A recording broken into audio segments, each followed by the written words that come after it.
witness after witness. The disc began to spin and throw out all sorts of colored lights. It came down and close to the earth and then went back up again. It did this 3 times. So the official story is the sun came down. Well, the sun didn't move. We'd all be obliterated. If the sun is as big as a watermelon and the earth is a pea, that's not going to fly. And it was only a local event, but something supernatural happened. There's no doubt about that. We actually published in our film on Fatima one of the original pictures from Joshua Benolio. There's a gentleman who is a professor of semiotics. That means he studies film and photography and all this stuff. And so he comes on the record. He had access to the sanctuary at Fatima where all the documents are kept, including the 12 pictures. Now, when I say pictures, they're glass plates that Joshua Benolio was taking. Yep. This is old stuff. So he goes to look at the glass plates. No one can find them. It's exactly like the end of Raiders of the Lost Ark. Wow. When they take the ark in a crate and they go down and they make a left-hand turn, same thing. It takes them 3 hours to find the glass plates. They're locked away in a closet in the back room someplace. Getting dust. I mean, right? Yeah. It's just unbelievable. So he has access and he looks at them and he goes, oh my gosh.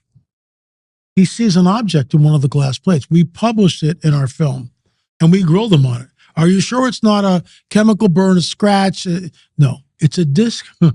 Not making this up, folks. It's a disc-like object directly above the apparition site. And the film, he's like way back here, way back, probably 100 yards. And this is an old camera. It's not like an iPhone. He can't zoom in. Yeah. He's way back here. The apparition site's way up here. It's dinky. The apparition site's like this big in the picture, but the disc-like object is directly above. And on that day, October 13th, 1917, you never hear anything about this either, car windshields exploded. Cars burst into flames. Spontaneous combustion. When the object passed over the people, we call it the flyby, their clothes were all wet. Guess what? The clothes dried, the ground beneath them dried, and the next day people had sunburn on their faces. It's just like Richard Dreyfuss leaning out the window and looking up. Yeah. I'm not making this stuff up. All that is pushed aside. You never hear anything about it because it's been dressed up in Catholic clothes. And this was Mary of the Bible. Gotcha. And it's not Mary of the Bible. This is why we call it, harbinger of deception.